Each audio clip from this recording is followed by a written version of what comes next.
Hoy tenemos en sistema roto la derogación de la reforma laboral. La semana pasada el tema volvió al debate político a raíz del acuerdo firmado entre las formaciones PSOE, Unidas Podemos y H. Bildu. Ese acuerdo recoge la derogación íntegra de la reforma laboral del 2012. A las pocas horas de la difusión del acuerdo, el PSOE aclaraba que suprimía el punto íntegro del acuerdo original. Para debatir sobre esta cuestión hemos invitado a Cristina Paciaben Lacorte, que es licenciada en Ciencias del Trabajo y diplomada en Relaciones Laborales, quien comenzó su trayectoria en comisiones obreras en Cataluña en 1996, ocupando diferentes responsabilidades hasta hoy día, que es secretaria de Internacional y Cooperación de Comisiones Obreras. Buenas tardes, Cristina. Hola, buenas tardes. Bueno, voy a contextualizarte un poquito la pregunta y luego ya tienes disposición para responder como tú quieras, ¿vale? Muy bien. El acuerdo alcanzado entre las formaciones PSOE, Unidas Podemos y H. Bildu respecto a derogar la reforma laboral ha suscitado diversas críticas. Por ejemplo, la derecha afirma que la derogación de la reforma laboral sería un tremendo paso atrás. Si miramos cuáles han sido los resultados de la aplicación de la reforma, vemos que ha habido un aumento de la temporalidad en el empleo, un deterioro del estado del bienestar, una pérdida de derechos de la clase obrera, entre otras cosas. Entonces, mi pregunta sería la siguiente. ¿Es necesario derogar la reforma laboral implantada por el PP en el año 2012? Esta es muy fácil. Esta pregunta que me haces tiene una respuesta muy fácil. Totalmente. O sea, no es necesario, es una exigencia, es una obligación y es lo justo. Llevamos desde el año 2012, desde comisiones obreras, exigiendo la derogación de esta reforma laboral. De hecho, hicimos una huelga general justo después de su aprobación y desde ese momento hemos venido exigiéndolo. De hecho, supongo que luego vamos a entrar en más detalle, pero de hecho este acuerdo no deja de plasmar exactamente el compromiso que adquirieron el Partido Socialista Obrero Español y Unidas Podemos en su acuerdo de gobierno. Por tanto, ninguna novedad. Se podría decir igual que la única novedad sería el punto ese íntegro. O sea, que tenga que cambiarse, que tenga que derogarse de manera íntegra la reforma. ¿Es igual la diferencia entre el acuerdo de gobierno que hicieron y el acuerdo que ahora se ha firmado con EH Bildu? A ver, lo cierto es que la reforma laboral, a nuestro entender, no tiene ningún elemento positivo. Por tanto, para nosotros habría que derogarla íntegramente en el sentido de que no aporta nada beneficioso para la clase trabajadora ni para las relaciones laborales en general, ¿no? O sea, todos los datos que además ahora, pues justo con toda esta polémica, pues también están saliendo un poco a la luz, pues lo demuestran, nos están dando absolutamente la razón.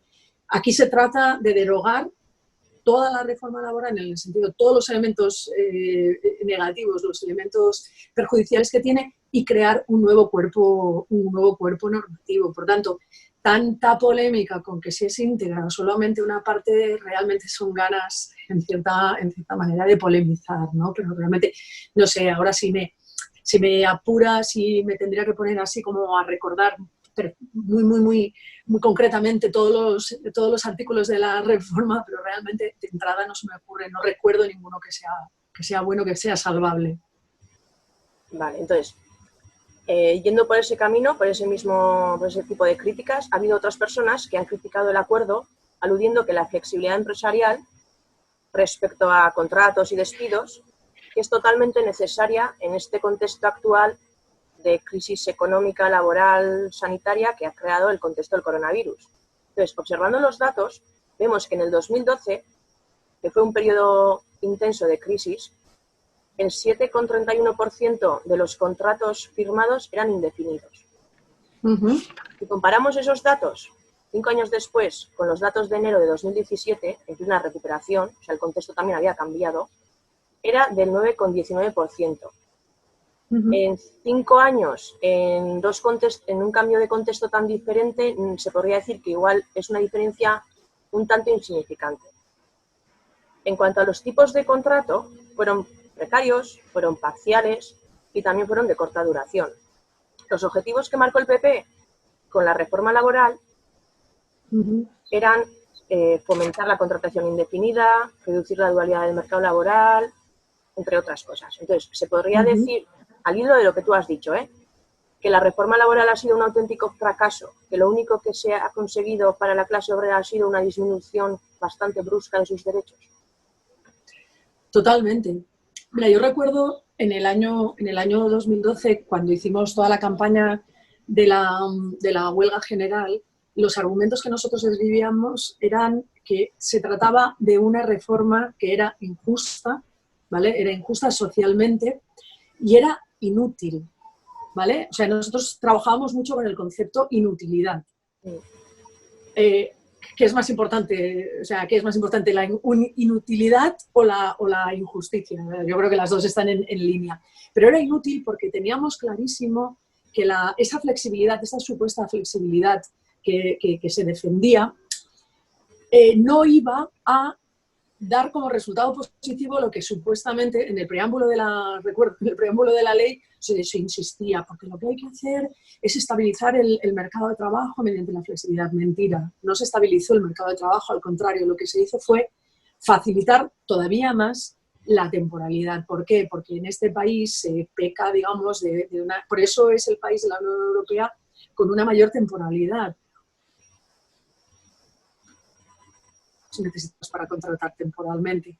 Aquí hay una cosa que es muy curiosa y que muchísima gente desconoce, porque muchísima gente desconoce muchas cuestiones relacionadas con el derecho laboral, porque tampoco ha habido nunca un interés real en que los trabajadores y las trabajadoras conozcamos nuestros propios derechos. Es una cosa muy curiosa, ¿no? Bueno, pues el Estatuto de los Trabajadores determina que todos los trabajadores son indefinidos, si no se dice lo contrario. En España todavía está vigente el contrato verbal, o sea, no es un contrato indefinido, no tiene por qué ser escrito, únicamente tiene que estar registrado, digamos, el alta a la Seguridad Social y hay que pagar, pero lo que es el papelito donde pone fulanito y menganito, acuerdan, no es necesario. ¿Por qué? Porque se supone, la presunción es de que todos los contratos son indefinidos, excepto los que puedan justificarse temporales. Pero en este país pasa todo lo contrario, o sea, aquí prácticamente podríamos decir que todos los contratos son temporales, excepto el que dice explícitamente que es indefinido. ¿Por qué? Pues porque no es necesario realmente justificar por qué no contratas a alguien indefinidamente. Es una cuestión también que tiene mucho que ver con la cultura empresarial, ¿no? O sea, el empresario español sí que es verdad que es un tejido empresarial de empresas pequeñas o muy pequeñas, con lo cual es también más complicado, ¿no? No tienen esa mentalidad de gran empresario. ¿Qué ocurre? Pues que tienen un pánico escénico absoluto a tener contratos indefinidos, porque lo consideran que es una carga irremediable. Y eso no es cierto, porque otra de las cosas horribles de esta reforma laboral fue que facilitó y abarató el despido, con lo cual en España no es, aunque algunos lo digan, no es nada caro despedir, al contrario, sale bastante barato, con lo cual tampoco es tan problemático tener personas indefinidas, porque luego si las tienes que despedir, pues tampoco te sale tan caro. Pero lo que quiere mucha parte del empresariado español, no todo, obviamente, por suerte, es despedir gratuitamente, o sea, es esa disponibilidad absoluta.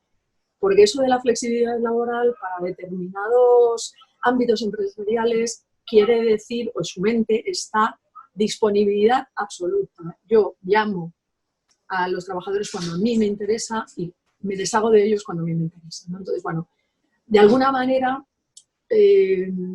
esa inutilidad de la reforma laboral se muestra en este elemento. Aparte de lo que decías, la pregunta sobre reducción de derechos laborales. Obviamente, el hecho de intentar, acabar con la ultraactividad de los convenios colectivos, que también es un concepto un poco complicado, pero que realmente es muy sencillo. Es que antes los convenios colectivos, si nadie los denunciaba, acababa su plazo de vigencia, pero se iban prolongando en el tiempo, ¿no? Pues esto acaba, esta reforma dice, cuando se acaba un convenio, si no hay acuerdo para renovarlo, decae.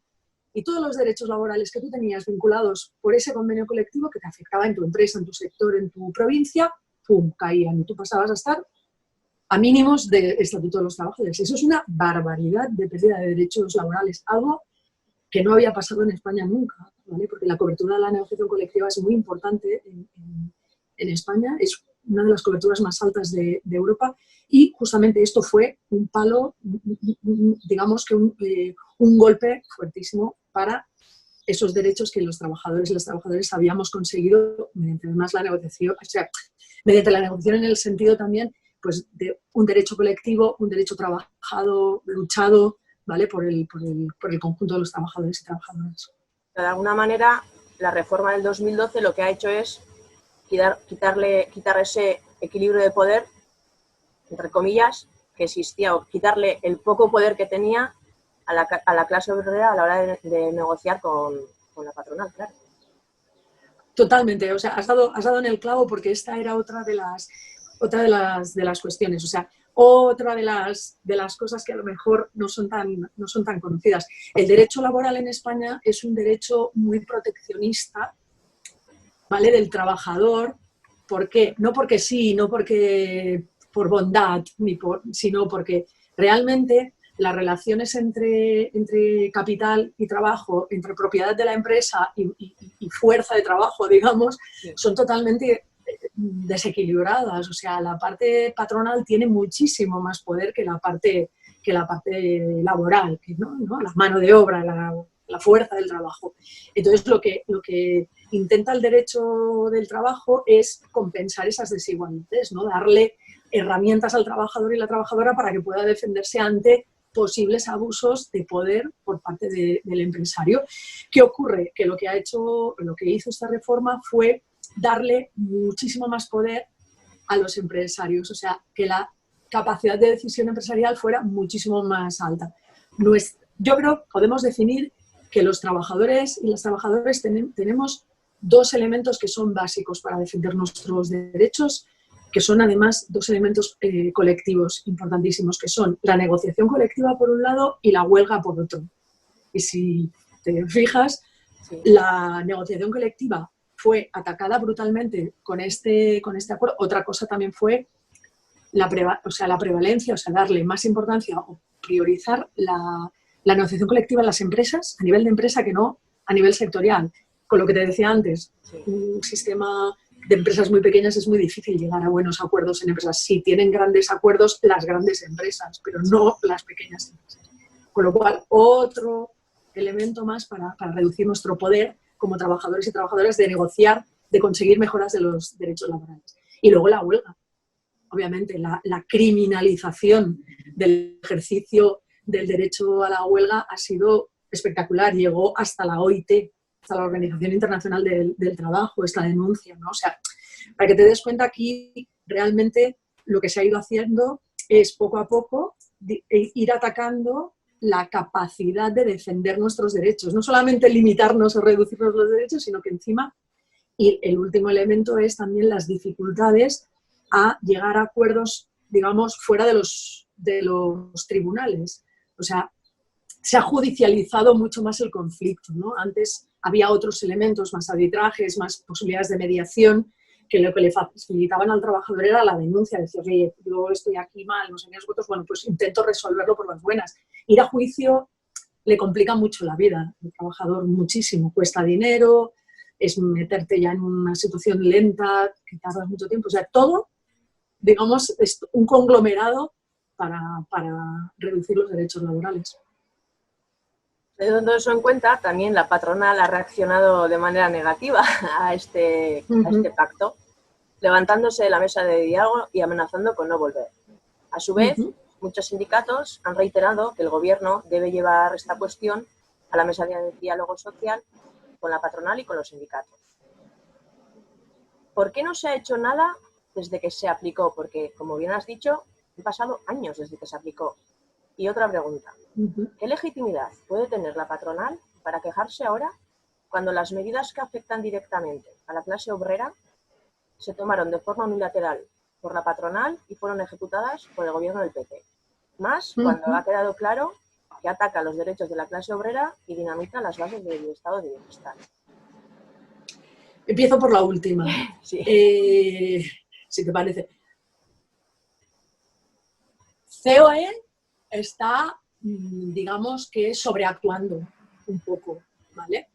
Amenazó con levantarse de la mesa, no volver, tal. Esta tarde hay una reunión, en principio está previsto que una reunión para el tema de los ERTES, la prolongación de los ERTES y tal. Entonces, parece ser que van a ir, pero bueno, están un poco gesticulando, ¿no? Dicen, es que esto está mal. Pero nosotros también salimos, justo cuando se conoció el pacto, nosotros salimos o sea, Unai Sordo, en nuestro caso, apareció en los medios de comunicación denunciando que no eran maneras, ¿vale? Que ya existía una mesa de diálogo social para hablar de este tema, ¿vale? O sea, ya estábamos. Lo que pasa es que, obviamente, pues el coronavirus lo ha parado todo y también ha parado esta mesa, porque hubiera sido bastante difícil de entender pues que habiendo la absoluta prioridad en materia de empleo, existiendo la absoluta prioridad de, digamos, cerrar toda la negociación sobre los expedientes de regulación de empleo, más prolongarlos, más ver cómo los que tengan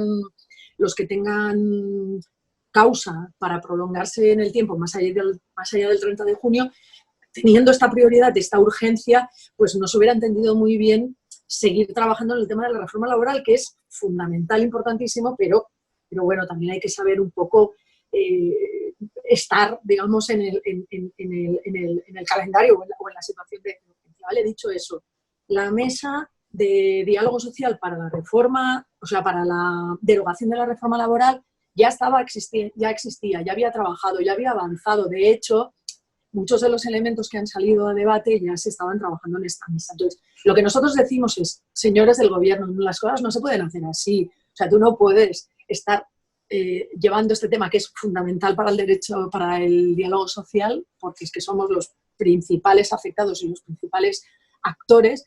Lo que no puedes hacer es tomar una decisión política al margen, que es que nos enteramos por la prensa, ¿vale? Entonces eso es muy poco serio, ¿vale? Nosotros ya nos quejamos, ya nos pusimos así tal, pero ya está, vamos a seguir. La patronal tiene esa necesidad, ¿vale?, de actuar. Entonces no sé si has tenido la oportunidad de leerte la comunicación, el comunicado que lanzó COE justo después de conocerse el contenido del acuerdo. Es como de muy hiperventilado, pero está vacío de contenido ese comunicado. O sea, en realidad, más allá de la falta de respeto al diálogo social, hay poca cosa más que decir. Porque empiezan a decir que esto puede hundir la economía española en este momento, tal. No tiene ninguna base. Si tuvieran realmente base para decir, es que fíjate que derogando esto se va a hundir, lo hubieran puesto en el papel y no lo pusieron, ¿vale? Entonces, eso por un lado, y por otro lado lo que apunta es que es fundamental. O sea, en el año 2012 el Partido Popular decidió unilateralmente llevar a cabo, unilateralmente quiero decir que no firmamos y que no estuvimos en una mesa dialogando, no quiero decir que lo hicieron solos, ¿vale? Porque es muchísima casualidad que el contenido de la reforma, digamos que solamente beneficiaba a una parte y en cambio nos perjudicaba a la parte trabajadora de manera brutal, ¿no? Con lo cual, ahí hay un puntito también de, bueno, a ver, cuando no reivindiques el diálogo social, cuando tú no te lo has creído ni para eso, ni para reformas de pensiones que te han beneficiado porque te han reducido cotizaciones, etcétera, etcétera, ¿vale? Con lo cual, o por ejemplo, un elemento que antes no hemos comentado pero que me parece fundamental y que además está en el acuerdo político, que es la eliminación de la posibilidad de despedir por absentismo en caso de bajas por enfermedad. O sea, eso es una barbaridad. Eso es una barbaridad. Cristina, perdona, ¿te refieres a la medida que si en 2 meses tienes un X de faltas, sí, creo que son 8, ¿no? Algo así. Sí, te pueden aunque sean justificadas por una baja médica, etcétera, eso es. Sí, eso es una barbaridad. O sea, eso es una barbaridad total y absoluta. O sea, es arrebatar derechos a la salud incluso, porque muchos trabajadores se ven obligados a trabajar aunque no estén bien de salud por miedo a perder el empleo, ¿vale? Entonces, bueno, esa es una cosa. Y yo no me acuerdo de la primera pregunta, me he enrollado. La primera parte de la pregunta era... Que por qué, a ver, lo que quería preguntar era, si viendo que, pues eso, ¿no? Has dicho que las formas y no son maneras y tal, que mucha gente se puede preguntar que por qué no se ha hecho nada hasta ahora, porque no es cosa de hace un año, es que ya han pasado 8. A ver, yo te respondo tal y como yo lo veo. Sí. No ha existido voluntad política de modificar la reforma laboral. Obviamente, durante el mandato de Rajoy con el Partido Popular era su reforma, era su gran tal. Además, Rajoy vivía como en un sueño perpetuo viviendo como, sobre todo en Latinoamérica, se iba reproduciendo la reforma laboral española, ¿no? En Brasil, en Argentina, entonces el hombre era como su hijo, ¿no? Prácticamente, decir, fíjate qué bien, he sido el austericida más reconocido a nivel mundial, ¿no? Con lo cual, el Partido Popular obviamente no iba a mover ni una coma de esa reforma laboral. Y la verdad es que durante el gobierno de... Bueno, no, porque ya no estaba Zapatero, iba a decir Zapatero, pero bueno, no, porque luego está la reforma del 2010, que también tiene el su qué, ¿no? Pero no ha habido voluntad política, y esta es la primera vez que ha habido una voluntad política, en el momento en que se intenta constituir un gobierno de coalición progresista, es cuando se incorpora negro sobre blanco este compromiso de derogación de la reforma laboral. Y allí, y todo, o sea, de alguna manera eso ha sido el detonante de toda esta situación y de esa reacción absolutamente desmesurada de la derecha y de los medios de comunicación. No sé, ayer la prensa publicaba datos que eran demoledores sobre los efectos, que es lo que apuntabas tú antes, y algunos más, ¿no? Los efectos súper negativos que todavía hoy estamos arrastrando. Antes de hacerte la última pregunta, me gustaría que desarrollaras un poquito la mención que has hecho a Zapatero en el 2010, por favor. Zapatero llevó a cabo una reforma también de carácter unilateral, eso no lo perdamos de vista, igual que la reforma de pensiones que también llevó a cabo y que de alguna manera la remató el Partido Popular, ¿eh? Eso sí. O sea, digamos que se estaba negociando una reforma de las pensiones, no había acuerdo y entonces el Partido Popular unilateralmente decidió cerrar la reforma, la nueva legislación sobre seguridad social, ¿no? Entonces, la reforma del 2010 ya apuntaba claramente a abaratar y a facilitar el despido, o sea, hacer que los despidos fueran más rápidos, unos procesos más rápidos, ¿no? Y luego yo creo que el máximo error o la peor de las medidas de la reforma laboral del 2010 fue la introducción, la creación del contrato indefinido por fomento del empleo, ¿vale? Con una indemnización de 33 días.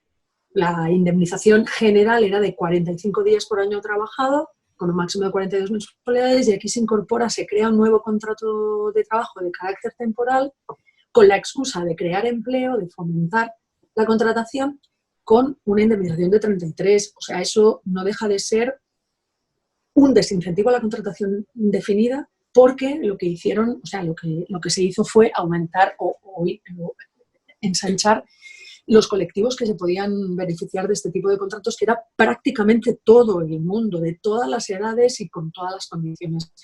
Entonces eso fue un golpe muy, muy duro para la estabilidad laboral, para la calidad del empleo, a fin de cuentas, ¿no? Entonces, bueno, otra cuestión que también fue, al menos, yo creo que más que por los efectos, que también, pero más ideológico, o más, no sé, ideológico puede ser la palabra, fue permitir que las empresas con ánimo de lucro entraran en la intermediación laboral. Eso fue romper un elemento fundamental, que es el carácter público de la intermediación laboral, ¿vale? Porque nosotros, por ejemplo, aparte de defender en general los servicios públicos de todo tipo, de salud, de educación, también los del sistema público de empleo. ¿Por qué? O sea, de las políticas activas. ¿Por qué?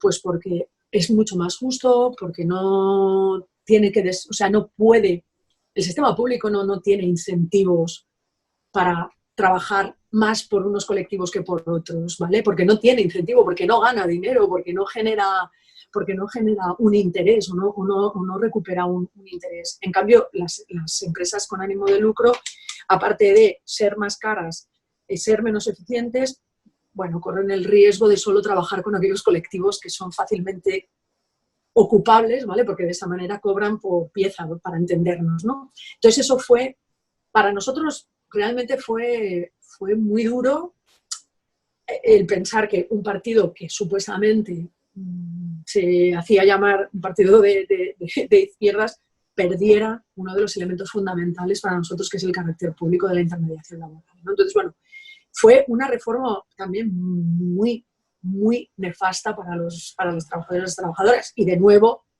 se organizó o tuvo lugar una huelga general en contra de esta reforma. Una huelga general que además convocamos, creo que esta ahora no recuerdo, pero creo que esta fue mayoritaria, los convocantes, pero estaba también UGT y estamos nosotros. O sea, digamos que la UGT le hizo una huelga al Partido Socialista porque realmente se lo merecía.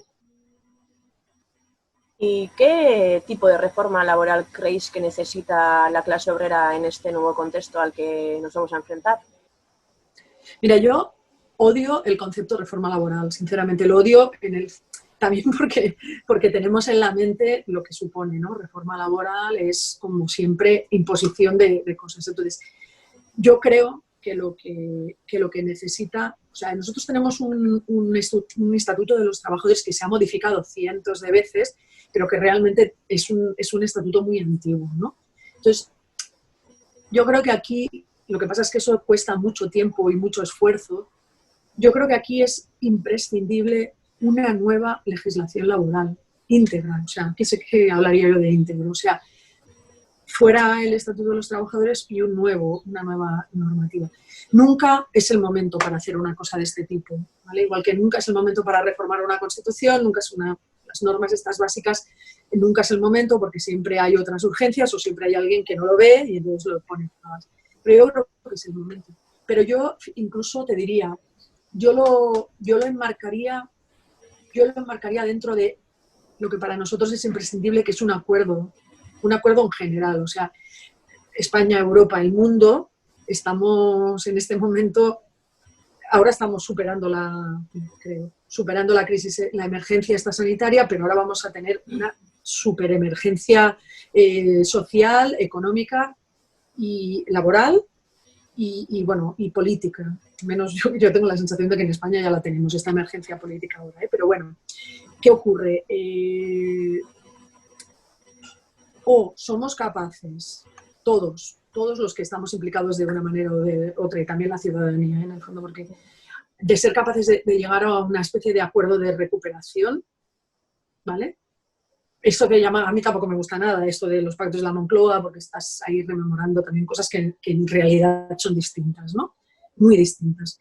Pero sí, ese acuerdo global, ese acuerdo en el que todas las partes pues, estén allí, unos se van a perder pelos en la gatera, como siempre que se llega a un acuerdo, ¿no? Siempre alguien tiene que ceder en alguna parte, pero esa idea de estar todos a una, ¿no? Aquí lo que se necesita es un esfuerzo importante para la recuperación y para conseguir amortiguar al máximo los efectos de esta crisis. Y entre esos elementos debería haber también una reforma importantísima de la regulación, de la normativa laboral. Estamos hablando de un estatuto de los trabajadores que, por ejemplo, no tiene en cuenta algunas de las nuevas realidades del mercado de trabajo. O sea, nosotros ahora estamos enfrentados, aquí es ya entrar un poco en el detalle, pero te pongo un ejemplo para que tal. O sea, nosotros estamos ahora viendo que con esta situación de pandemia los repartidores en bicicleta, los riders de las plataformas, han sido una actividad esencial, por lo tanto no han parado nunca de trabajar, pero continúan no siendo trabajadores, o sea, no tienen un reconocimiento como trabajadores. Ellos son, unos colaboradores que no trabajan para una empresa, sino para una plataforma. Y los clientes son no sé qué, y los usuarios, y los... O sea, es una vergüenza que en este país haya miles de personas en una situación absoluta de precariedad, pero es que ni siquiera, no es que no tengan derecho a desempleo cuando pierden su empleo, es que tienen un accidente y no es un accidente de trabajo porque no están trabajando. O sea, es una absoluta locura. Entonces, eso es necesario regularlo y ahí tiene que establecerse unos marcos. No podemos seguir hablando de jornadas de trabajo cuando la jornada de trabajo se ha transformado en lo que se ha transformado. Y ahora, por ejemplo, el teletrabajo. O sea, estamos todos y todas los que podemos y los que podemos teletrabajando en un limbo absoluto, sin desconexión, sin ergonomía en tu casa, sin no sé qué, no sé cuántos. Entonces, bueno, todo esto se le tiene que dar un giro importantísimo. Y yo como elemento fundamental, pero fundamental, es establecer una causalidad de la contratación temporal. O sea, la contratación temporal en España debería estar prohibida si no existe una causa que la justifique. No puede ser, o sea, no puede ser que en este país se haya estado tirando de contratos de obra y servicio para hacer, no, o sea, para hacer la Sagrada Familia podrías hacer un contrato de obra y servicio, era indefinido y además era para diversas generaciones, ¿no? Pero, ¿sabes? O sea, no es eso. El problema es contratar a la gente en obra y servicio para hacer un trabajo que existe siempre. Y si no existe ese trabajo, la empresa tiene que cerrar porque no tiene. Entonces, todas estas cosas son las que tienen que resolverse con esta nueva normativa y recuperar esos espacios de la negociación colectiva, por ejemplo. Hay otras cuestiones que más o menos pueden ir aguantando, ¿no? O sea, seguramente, pues, ajustándolas a las nuevas situaciones se podrían mantener. Pero bueno, yo, sinceramente, la lucha contra la precariedad laboral en forma de temporalidad injustificada me parece fundamental. O el tiempo parcial. El tiempo parcial es una vergüenza, la regulación del tiempo parcial que tenemos aquí. O sea, la última reforma lo que permitió es que los contratos a tiempo parcial sean de disponibilidad. O sea, tú puedes llamar al trabajador, el empresario puede llamar y decir, oye, vente mañana a las 9. Ah, pero no, vente mañana a las 9. O mañana, pasado mañana, no hace falta que vengas, ya vendrás el pastel. A ver, que no somos esclavos, que no podemos estar. O sea, una cosa es trabajar para vivir y otra cosa es estar a disponibilidad absoluta de una persona, ¿no? Que te llame o no te llame. Entonces, bueno, todas estas cosas yo creo que son las que fundamentalmente, sin llamarla reforma laboral, llamándola modificación de la legislación laboral, o no sé. Esto es broma, pero bueno, ya me entiendes. Sí. Y no sé, yo creo que la reforma laboral no se puede hacer así como, vamos a cambiar 4 cosas, no. Hay que sentarse y hay que negociar. Y, por supuesto, diálogo social, eso ya no hace falta ni que lo diga. ¿Crees que es posible? ¿Crees que hay actitud política, actitud empresarial? ¿Crees que la sociedad en general, la clase obrera, está dispuesta, no digo a sacrificar derechos y así, sino salir a la calle sí que salir, presionar de alguna manera, aportar algo? Porque al final es verdad que las personas más afectadas, a los trabajadores, digamos, aunque estén los representantes sindicales en esa reunión, no siempre se sienten del todo representados. Sí. A ver, esta es muy difícil. Yo tengo una enorme duda sobre cómo va a reaccionar las personas, en general, los trabajadores en particular, ¿no? Después de esto. O sea, cuando sea necesario convocar a la gente a la calle para exigir derechos o para, llegado el caso, la gente va a salir realmente. Esta realidad así como rara que estamos viviendo ahora, ¿dónde nos va a llevar? En este país habíamos perdido mucha... Los sindicatos podemos tener una parte de culpa, no la niego, pero yo creo que ha habido una desmovilización general de la población, tanto a nivel político como a nivel de exigencia de sus derechos laborales, de pensiones, de tal, ¿no? Pues porque hay yo creo que la última crisis, con todos los recortes, nos ha llevado a mucha gente a la resignación, ¿no? A decir, bueno, no hay más. O sea, Europa dice que hay que recortar, mi gobierno dice que hay que recortar, es que no hay dinero, pues eso, ¿qué vamos a hacer con recortes, ¿no? Entonces, o incluso con las pensiones, ¿no? De decir, bueno, claro, es que no podemos cobrar las pensiones. ¿Cómo que no podemos cobrar las pensiones? Llevas 40 años cotizando a la Seguridad Social y te vas a resignar. No puedes resignarte, o sea, es que tú has estado contribuyendo. Es como el que te dice, si tú pagas esto, conseguirás lo otro. Y de repente te dice, hostia, lo siento tú, es que esto se ha ido al garete y no... ¿Vale? Entonces, ese punto de resignación a mí pues, me hace dudar en cómo vamos a salir de esta crisis.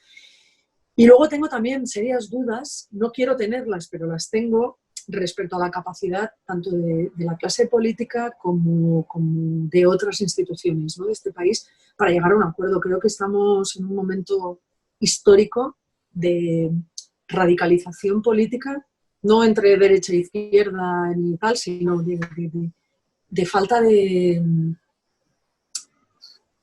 falta, ¿cómo decírtelo?, de saber estar. ¿no? O sea, yo creo que en esta situación tan extrema que hemos estado viviendo, donde en prácticamente el resto de países del mundo la oposición ha hecho fuerza común con el gobierno, que han apartado las diferencias, que todas las llamarse de todo lo han dejado para otro momento porque lo que era prioritario era lo prioritario, no ha pasado en España. Y es muy preocupante. Y eso, pues eso, da un poco la idea de que a lo mejor no tenemos tampoco una clase política a la altura, ¿no? Ha habido momentos bochornosos a mi entender, ¿no? O sea, estar echándose en cara a los muertos, todo el mundo ha cometido errores, ¿eh? Y el gobierno central ha cometido errores gordos, los gobiernos autonómicos también, y todo el mundo, y los ayuntamientos, o sea, todo el mundo ha cometido errores, pero porque también es que estamos en una situación en la que nadie sabe cómo gestionar, es una cosa nueva. Es una cosa nueva que cambia cada minuto, ¿no? Entonces, bueno, yo creo que ahí ha habido poca capacidad para hacer frente común, ¿eh? Y si no lo ha habido ahora, pues imagínate cuando esto se acabe, cuando por suerte se empiece a moderar el ritmo de contagios, de muertes y tal, que entonces ya, de repente, yo qué sé, ha habido... Es que, y luego hay un punto también ahí de falta como de seriedad, ¿no? Inaugurar terrazas de bares es algo, o sea, que sí, que todos queremos volver a la normalidad, pero bueno, estamos todavía en una situación muy crítica, ¿no? Y que los gobernantes, que los políticos pues tengan esa poca altura de miras, pues realmente es preocupante. Entonces, lo del acuerdo es un deseo, es una voluntad, yo creo que es imprescindible, pero va a ser muy difícil. Y ya no te hablo, o sea, ya excluyo a la extrema derecha, ¿eh? Ya la excluyo porque esto es otra cosa, ¿no? O sea, sí, ahí ya eso es una locura. Que estén allí ya y que tengan esa capacidad para decidir en algunos territorios me parece realmente preocupante, pero es lo que tenemos, ¿no? Sí, no, la verdad es que, visto desde fuera, cuando se ven las comparecencias en el Congreso, los debates o así, es verdad que no ahora en el coronavirus, o sea, con la crisis mucho antes también ya se veían debates de investidura, etcétera, o sea, cosas, la manera de hablarse y todo, la falta de respeto, pues sí, como si fuera un circo, o sea, como si no fuera serio, o sea, al final. Y eso, ¿no es preocupante que eso a la sociedad no le haga reaccionar? Digo, porque al final nos va a afectar todo, no solo en la reforma laboral, o sea, no solo en los derechos laborales, en todo lo que nos va a venir ahora en un futuro. ¿Qué necesitamos? ¿Un chute de azúcar o qué necesitamos ahora?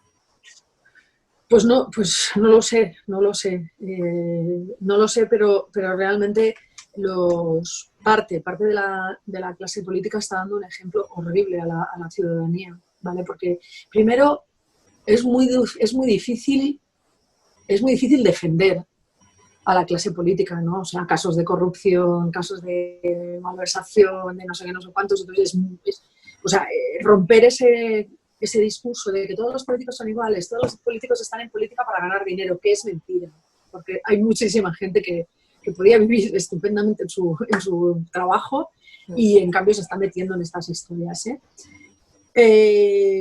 Pero si no es fácil de por sí, pues menos lo es cuando por ejemplo, las prórrogas de los estados de alarma parecen pues un mercado persa, ¿no? O sea, ahí a ver qué me das, a ver qué consigo, a ver qué te rasco, a ver de cara a mis futuras elecciones en mi territorio, a ver cómo me... Entonces eso, claro, la ciudadanía dice, pero ¿realmente es necesario un estado de alarma o me quieren quitar derechos o me quieren... Al final, si te dan esto, entonces estás de acuerdo con el estado de alarma. Si no, es una vulneración de todos los derechos. Es muy difícil, porque corremos el riesgo de que la desafección política sea total. Igual que con Europa, ¿eh? O sea, nosotros, yo como llevo los temas de internacional, es muy difícil mantener la tensión con Europa. Porque la gente, pues lo que le sale es decir, pero ¿y estos? Y lo único que nos hacen es putearnos, ¿no? Porque nos están imponiendo restricciones de tal, porque nos están poniendo cupos de no sé cuánto, porque tal. Sí, vale, pero también durante muchos años hemos recibido fondos, hemos no sé qué, la convergencia, la no sé qué. Bueno, Pero es muy difícil decir, pues imaginaros si con esta estuviéramos fuera, si no tuviéramos euro, si no sé qué, cuánto vale, pero es como ¿sabes? Hay que ir trabajando con la gente, porque lo tentador es la desafección, o sea, es decir, venga, va, que nos dejen solos y por lo menos decidiremos, seremos soberanos, ¿no?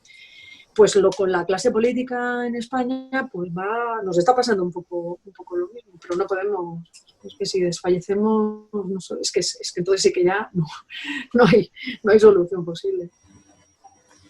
Bueno, Cristina, estamos llegando ya al final del programa, estamos muy a gusto y seguro que han quedado muchísimas cosas por decir. Entonces, ahora te voy a pedir una última reflexión de un minuto aproximado, 2, 3, los que necesites, pues si ha quedado algo que quieras reforzar, algo que ha faltado decir, lo que te apetezca acerca de este tema. Bueno, yo creo que hemos hablado un montón de cosas. Yo únicamente sí que, ya, y es así como muy, muy colofón, que no es exactamente, o sea, no es directamente el reformas y tal, pero sí que me gustaría destacar el valor social del trabajo que esta situación, que esta pandemia está poniendo encima de la mesa, ¿no? Había muchos y muchas que prácticamente hablaban ya del fin del trabajo, en cuanto el trabajo ya no tiene ningún valor. Mentira, ¿vale? Esta crisis ha demostrado que justamente los trabajos menos valorados socialmente y económicamente y retributivamente han sido los que nos han mantenido vivos, porque nos han proporcionado la comida, porque han tenido los supermercados y las tiendas abiertas para que pudiéramos comprar, porque nos han curado, porque han limpiado, ¿vale? Porque han mantenido la energía, digamos, para que todos tuviéramos suministros, ¿vale? Pues gente en la que normalmente no pensamos, el reponedor del súper, que nunca te acuerdas de él, pues ese, ¿no? Ese es el que nos ha mantenido de alguna manera con vida. Es la idea esa de cuando todos paramos, hubo una gente que sí, ¿no? Entonces, ese elemento es básico y de que hay que hacer una reflexión importante sobre este elemento de que, bueno, y además puestos de trabajo ocupados mayoritariamente por mujeres y también por personas en una situación muy precaria, como migrantes, por ejemplo, pues esos en las residencias de gente mayor, etcétera, etcétera. Eso por un lado. Y luego otro tema que a mí me parece fundamental, que es el papel del Estado. El Estado entendido como el garante de servicios sociales, de servicios públicos, el que está ahí detrás, digamos, es el que ha mantenido esta situación. A pesar de las privatizaciones y a pesar de los recortes y a pesar de tener una sanidad pública desballestada prácticamente, ahí ha estado, ¿no? Entonces, esas cuestiones, esa idea, ¿no?, de que el neoliberalismo se ha demostrado ser absolutamente inútil y pernicioso. O sea, que ha generado, no es que haya generado el virus, pero sí que ha generado que el virus nos pille en la situación que nos ha pillado, y suerte de los servicios públicos y del Estado que nos ha, por lo menos en España, sí que es cierto que en otros lugares es más complicado, ¿no? Pero en España, por lo menos, la sanidad pública, una vez más, ha respondido, como responde la educación pública, que lo está haciendo dando clases virtuales sin estar preparados en los medios, y como lo han estado todos los servicios públicos en general, ¿no? Y esas serían un poco las dos reflexiones finales. Bueno, pues ya hemos llegado al final de nuestro programa de hoy y quiero agradecer tanto a nuestra invitada Cristina por haber participado con nosotros hoy y habernos aportado tantas reflexiones, como a todas las personas que nos habéis acompañado desde las diversas plataformas. Muchas gracias y hasta el próximo miércoles. Muchas gracias.